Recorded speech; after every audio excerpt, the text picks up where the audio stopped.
Music by DJ Mohan. काले होतावे तोहर सगाई रे, ई जुदाई न सहल जाई रे। हो हो हो काले होतावे तोहर सगाई रे, अब सहल न जाई जुदाई रे। अब जियब न तोहके भुलाई के देखो हमके छोड़ के मत जा, हम तो से बहुत प्यार कर ले रहा।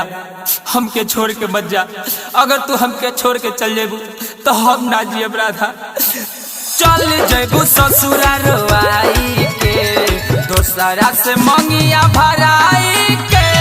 चल जेबू ससुराल आई के, दोसरा से मंगिया भराई के। चल जेबू ससुराल आई के, दोसरा से मंगिया भराई के।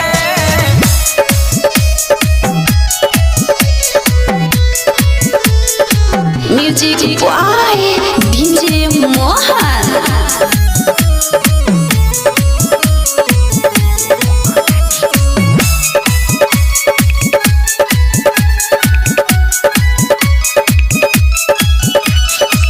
याद के सहारे अब तो तन्हाई में रहब कैसे।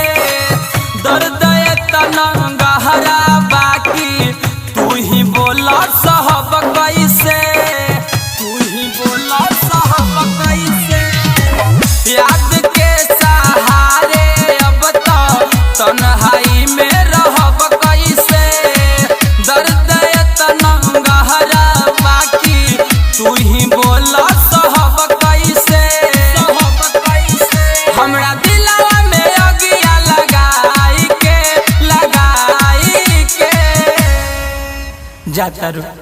जाता रू तल्ला हई जहर अपना हाथ से दे दो।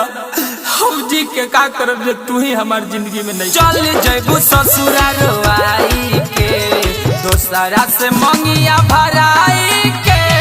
चल जेबू ससुराल आई के, दोसरा से मंगिया भराई के। चल जेबू ससुराल आई के, दोसरा से मंगिया भराई के। चल जेबू ससुराल आई के, दोसरा से मंगिया भराई के।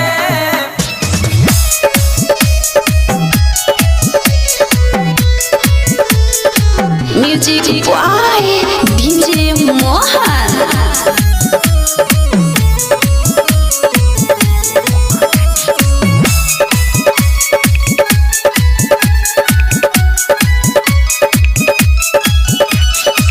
संग ही जिए मरे के खइले रहलू कसम हो।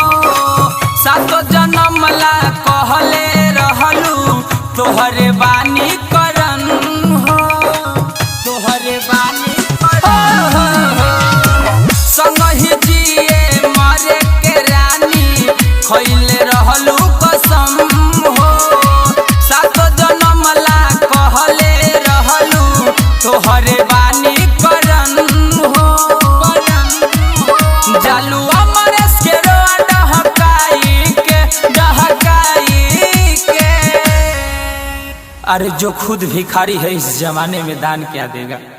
अरे जिसके सीने में दिल ही नहीं वो मोहब्बत में जान क्या देगा। चल जेबू ससुराल आई के, दोसरा से मंगिया भराई के। चल जेबू ससुराल आई के, दोसरा से मंगिया भराई के। चल जेबू ससुराल आई के, दोसरा से मंगिया भराई के। चल जेबू ससुराल आई के, दोसरा से मंगिया भराई के। मिक्स भाई Radhe Krishna digital recording studio गोढ़िया वैशाली।